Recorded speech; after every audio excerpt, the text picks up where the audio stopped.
네, 강프로입니다. 자, 오늘 LNF 보합권에서 마감이 됐습니다. 에코프로 BM은 2% 강세를 보였고요. 뭐 퓨처엠 같은 경우에 내리기는 했는데 지금 최근에 제일 강세를 보이는 양극재 업체는 LNF가 맞습니다. 자, 근데 에코프로 BM이 오늘 그쵸 상대적으로 강한 움직임을 보였었다는 건 LNF보다 단기적인 움직임에서 그쵸 조금 약세를 보였기 때문이고, 무엇보다 기준이 되는 건 LNF를 지금은 보유하는 게 맞아요. 근데 최종적으로는 에코프로 BM 쪽으로 이동하는 걸 계획하에 우리가 이 종목을 보유하는 겁니다. 지금 당장에는 매도할 필요가 없어요. 왜 그러냐면요, 상대적인 비교를 해야 돼요. 자, 2차 전지 업체 세 군데를 딱 꼽아봐라 그러면 에코프로 BM, LNF 그리고 포스코 퓨처엠 이 세 개입니다. 생산 능력 측면에서 봐도 지금 보면 에코프로 BM이 한 17만 톤 정도 되고요. 그리고 여기서 50%를 빼면 그 포스코 퓨처엠이 되고, 여기서 한 20% 30% 정도 올리면 그쵸 여기가 됩니다. 그쵸. 근데 LNF가 상대적으로 약한 움직임을 보였었어요. 23년도에. 그런 이유는 한 가지 내용밖에 없습니다. 테슬라와의 관계, 그리고 수직 계열화가 조금 덜 된 부분. 근데 제가 계속해서 말씀드리는 게 선반영이라는 이야기를 계속 드려요. 그러면 우리가 여기서 한번 생각해 보자고요. 선반영을 시키기 위해서는 실적이나 뭐 호재거리나 그런 부분보다 가격이 먼저 반영한다는 이야기입니다. 즉 실적이 나오기 시작하면 이미 주가는 저 위에 있거나, 아니면 실적이 박살나기 시작하면 주가는 이미 아예 그냥 그 낮게 깔려 있는 거죠. 우리가 하이닉스만 보더라도 알 수 있잖아요. 자, 만약에 산업 자체가 완전히 박살난다 그러면 애초에 이런 하락에 대한 선반영에서 상패까지 각오를 해야 되죠. 그쵸? 왜? 산업이 박살나는 건 하루아침에 뭐 벌어지는 그런 일들이 아닙니다. 그쵸? 기본적으로 성장 산업이라는 건 베이스로 깔고 있대 하락까지도 선반영을 한다. 자, 제가 그 구조에 대해서 이야기를 다시 한번 드릴게요. 여기 하이닉스입니다. 오늘 4% 반등이 나왔는데 하이닉스의 반등 시점을 보잖아요. 그럼 정확하게 보세요. 22년 말부터입니다. 그쵸? 자, 그러면 하이닉스가 적자를 언제부터 받는지 보겠습니다. 자, 보세요. 22년 4분기부터죠. 자, 적자를 찍기 시작하니까 주가 반등하기 시작하죠. 자, 그럼 반대로 최대 실적이 언제 나왔느냐? 21년도입니다. 12조 4천억. 고가는 언제 나왔을까요? 21년 초입니다. 근데 21년도에 최대 실적이 나온 건 어닝 서프라이즈, 어닝 서프라이즈, 어닝 서프라이즈, 어닝 서프라이즈, 그쵸? 22년 초에 나온다는 거죠. 어떻게 됐나요? 주가는 하락했다. 그리고 1년 반 동안 50% 정도의 하락 구간을 거쳐왔습니다. 그리고 나서 신고가를 가는 구간에서는 실적이 나빴다는 겁니다. 자, 그러면 우리가 여기서 한번 생각해 볼게요. LNF, 그쵸? LNF 같은 경우에는요, 상대적으로 에코프로 BM보다 낮게 평가받는 이유에 대한 내용이 이번 실적으로 모두 다 반영이 됐다는 겁니다. 여기서 뭐 이전 상장에 대한 이슈, 오케이, 좋습니다. 그쵸? 그리고 뭐 여러 가지 이슈들이 있죠. 앞으로 뭐 추가적인 수주에 대한 그 모멘텀들, 그리고 양극재가 쇼티지가 날 수밖에 없는 구조적인 문제들, 이런 부분들이 있는 거 맞거든요. 근데 이것보다 더 중요한 내용은 진짜 다시 말씀드리지만 주식시장에서 선반영을 하는 기준치고요. LNF 같은 경우에는 23년도에 안 좋았었던 게 앞서 말씀드렸었던 뭐 테슬라와의 관계에 수직 계열화가 안 된 부분, 이런 부분들도 있지만 이렇게 보셔야 돼요. 22년도에 에코프로 BM보다 안 빠졌습니다. 그쵸? 그리고 나서 회복을 하긴 했지만 성장성에서 밀렸고, 여기서 발생한 게 뭐 테슬라와의 관계 그런 거지만 기본적으로 시작 지점 자체가 에코프로 BM보다 훨씬 더 높았다. 그쵸? 그래서 에코프로 BM이 22년 초에 받았었던 조정을 지금 받고 있는 거고요. 기본적으로 양극재에 대한 전망치 자체는 변동이 없다. 개인적으로 한국에 있는 양극재 기업은 지금 내연기관 엔진 쪽에 들어가는 보쉬라고 생각을 합니다. 보쉬가 BMW보다 시가총액이 크고요. 벤츠보다도 시가총액이 큽니다. 그쵸? 이게 DI 엔진, 그쵸? 직분사 엔진에 들어가는 인젝터 때문에 그렇습니다. 자, 제가 길게 얘기 드리지 않을게요. LNF를 볼 때는, 그쵸? 기본적으로 에코프로 BM으로 옮길 계획을 하고 보자. 하지만 지금은 보유하는 게 맞다. 그쵸? 이건 왜 그럴까요? 에코프로 BM이 이쪽 양극재 시장을 한국에서는 리더 역할을 하고 있기 때문에 그렇고요. 그리고 수주량, 생산 뭐 능력 측면에서도 월등히 지금은 앞서 있습니다.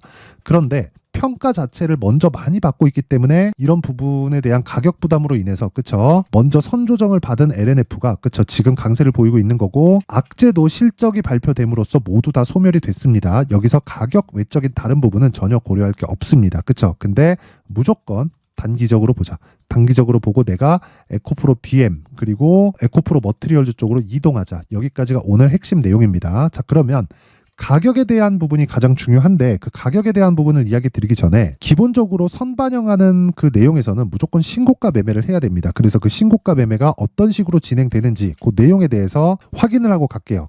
옆에 보이시는 화면은 강프로의 무료 소통방이고요. 지금 현재 1월 달에 제가 원래 1000분에서 2000분까지 입장인원을 늘렸습니다. 그래서 지금 한 300분 정도 자리가 남았고 특징점은 두 가지가 있습니다. 첫 번째, 무료로 진행한다는 점이 있고요. 두 번째, 신고가 매매만 진행한다. 그쵸? 자, 제가 LNF를 보유하면서 에코프로 머티리얼즈도 함께 보유해야 된다고 이야기를 드렸었는데 그쵸?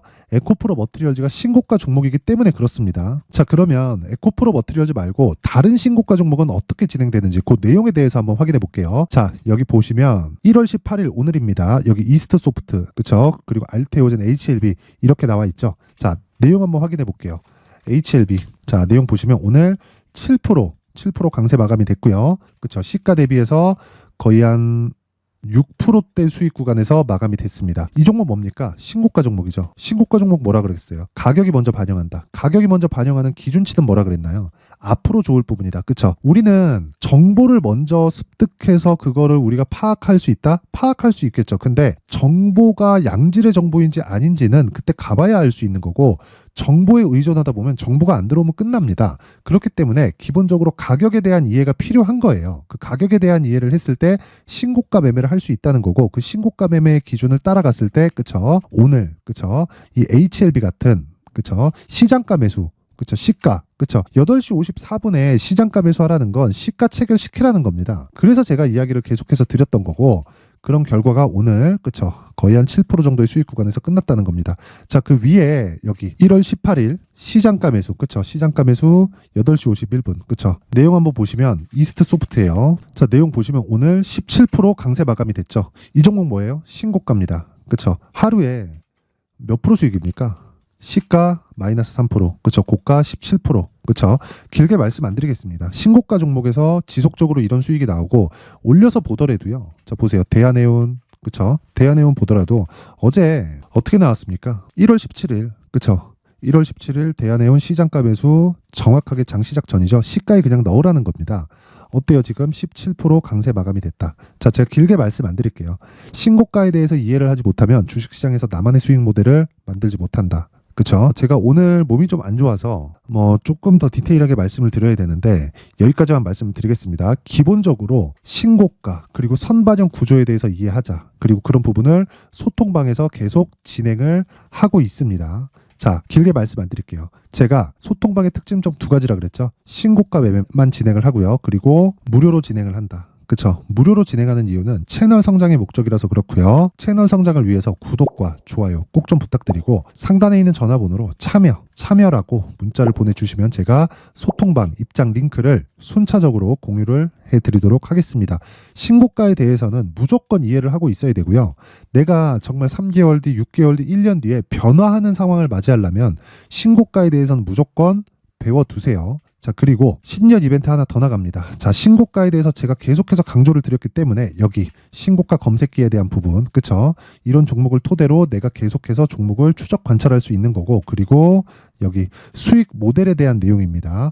가격대를 잡아야 되기 때문에 이 가격대를 어떻게 잡는지, 그리고 이 가격대를 토대로 내가 어떤 식으로 매매를 이어갈 수 있는지 그 내용을요 함께 준비를 해놨고, 이것도 채널 성장의 목적입니다. 자, 그래서 구독과 좋아요 꼭 좀 부탁드리고요. 상단에 있는 전화번호로 참여라고 문자를 보내주시면 제가 소통방 입장 링크 그리고 신고가 검색기 그리고 수익 모델에 대한 내용까지 함께 공유를 해드리도록 하겠습니다. 자, 다시 LNF로 돌아와서 보면요. 내용 간단합니다. 오늘 조정을 받았었던 건 그쵸? 조정이라고 보기는 어렵죠.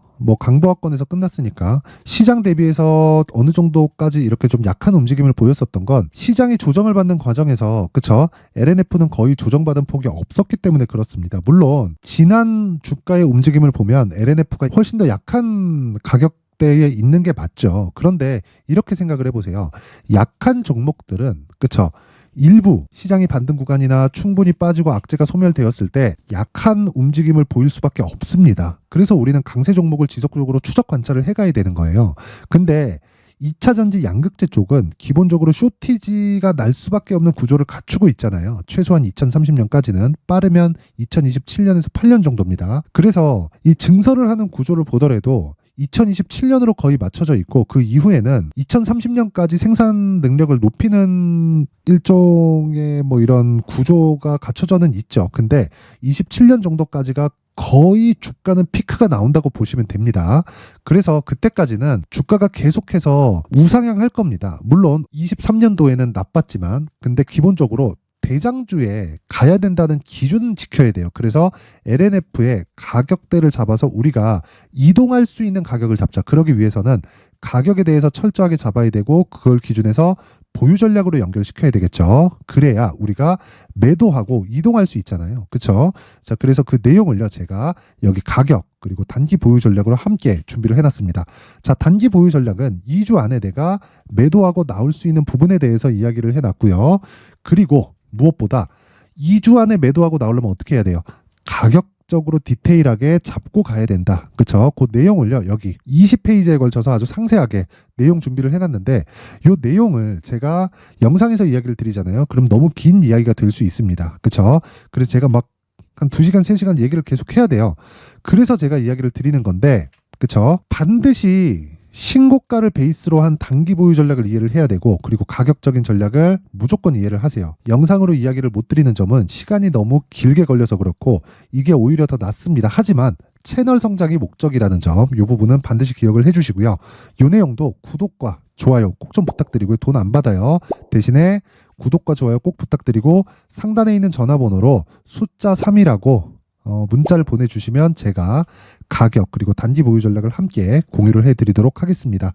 자, 항상 긴 영상 봐주셔서 감사드리고요. 그리고 무엇보다 제가 신고가에 대해서 계속 강조를 드리고 있는 만큼, 그쵸? 12월 달부터 제가 계속해서 진행하고 있는 신고가 종목이 있습니다. 자, 근데 그 종목을 어떤 관점에서 얼마에, 그리고 이슈에 대해서 어떻게 해석을 했는지 그 내용에 대해서 제가 상세하게 준비를 해놨으니까 영상 끝까지 시청하시고요. 모든 분들이 무조건 이해하시고 성공 투자하셨으면 좋겠습니다. 자, 제가 항상 신고가 종목에 대해서 강조를 드립니다. 자, 신고가 종목에 대해서 강조를 드리는 건, 크게 시세가 발생하는 대시세 종목은 모두 신고가 구간을 거쳐서 발생하기 때문에 그렇습니다. 시장은요, 좋을 때도 있고 나쁠 때도 있어요. 그런데 대시세 종목은요, 시장이 좋든 나쁘든 그 숫자의 차이가 있을 뿐이고요, 매년 발생을 합니다. 올해 같은 경우에도 마찬가지예요. 23년이죠.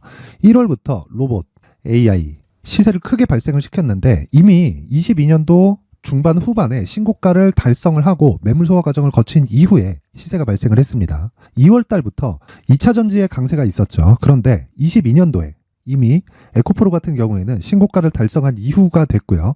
대장주가 강한 움직임을 보이다 보니까, 그리고 나서 에코프로 PM 그리고 관련된 종목들이 강하게 시세를 내는 시작점이 만들어졌습니다. 3월부터는 그렇죠, 삼성전자와 하이닉스의 강한 움직임이 발생하기 시작했고요. 그러면서 한미반도체가 신고가를 달성을 했고, 매물 소화 과정을 대략 한 2달 정도 거친 이후에 추가적으로 시세를 발생을 시켰습니다. 자, 어떤 종목이든 신고가를 거치면서 대시세 구간으로 들어간다는 거고, 이런 대시세 종목에는 신고가라는 내용을 이해했을 때 이런 상황을 만들 수가 있는데, 자, 보세요. 22년 11월 21일 날 정확하게 레인보우 로보틱스를 시작을 했고요. 이때 당시에 레인보우 로보틱스의 가격은 33,800원이었습니다. 실제 3달이 채 되지 않는 보유기간을 가진 이후, 그쵸? 한 100% 정도의 수익 실현을 할 수가 있었고요. 그 이후에 추가적인 상승이 나왔지만, 내가 매수를 잘 했기 때문에 보유기간을 최소한으로 줄여서 가더라도 충분한 수익이 발생을 했다는 겁니다. 언제든지 저가를 잡을 수 없고 고가를 잡을 수 없기 때문에 내가 강조를 해야 되는 건, 신고가 이후에 매수하는 구간, 그리고 첫 번째 수익 구간만 먹더라도 다음 종목으로 이동을 할 수 있다는 거죠. 실제 그리고 나서 3월 달에 반도체 종목에 대해서 계속해서 제가 강조를 드렸었고, 그런 이후에 매물 소화 과정을 거치고 5월 달부터 반도체 공략을 시작한 결과, 그쵸? 3달이 채 되지 않아서 ISC 그리고 한미 반도체까지 100%에 달하는 수익 실현에 성공을 했습니다.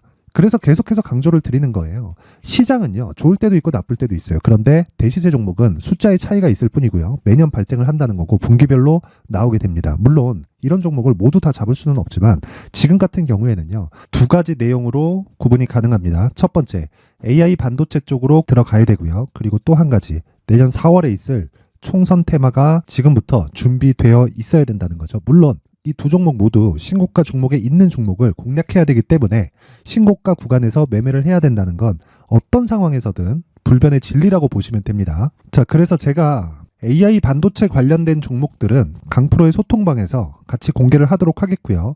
4월 달에 있을 총선을 대비한 대시세 종목은요, 이렇게 준비를 해왔습니다. 자, 내용을 한번 보시면, 그쵸? 큰 폭의 하락을 거친 이후에 장기간 횡보 구간을 거쳤고, 그리고 최근에 들어서 신고가를 만들어냈죠. 이후에 추가적으로 상승이 나오는 구간을 만들기 위해서 눌림목 구간에 있는 그런 상황이고요. 지금은 매집 구간에 있다고 보시면 됩니다. 자, 장기간 매집이 중요한가, 단기간 매집이 중요한가, 이런 부분에 대해서는 모두 무시하셔도 되고, 무엇보다 신고가를 갔다는 것 자체, 그리고 변하지 않는 총선 스케줄을 본다면요, 지금부터 내용을 준비를 하셔야 되고 매집 구간으로 계속해서 삼고 있어야 됩니다. 자, 지금부터 물량을 잘 모아 가시면 정말 크게 수익은 낼 수 있는 매매를 할 수 있다라고 이야기를 드릴 수 있기 때문에 이 종목이 어떤 종목인지 잘 받아가서 결과적으로 큰 수익을 볼 수 있는 이런 매매를 해보고 싶어 하시는 분들이 계시면요, 구독과 좋아요 부탁드리고요. 그리고 상단에 제 전화번호 확인해서 대시세라고 문자 보내주시면 되고요. 대시세라고 문자 보내주시는 분들에 한해서만 제가 어렵게 찾아놓은 이 종목을 모든 분들에게 다 공유를 해드리도록 하겠습니다. 내년 총선은 바뀌지 않은 스케줄이기 때문에 이 종목 꼭 받아가서 모든 분들이 큰 수익 내셨으면 좋겠습니다.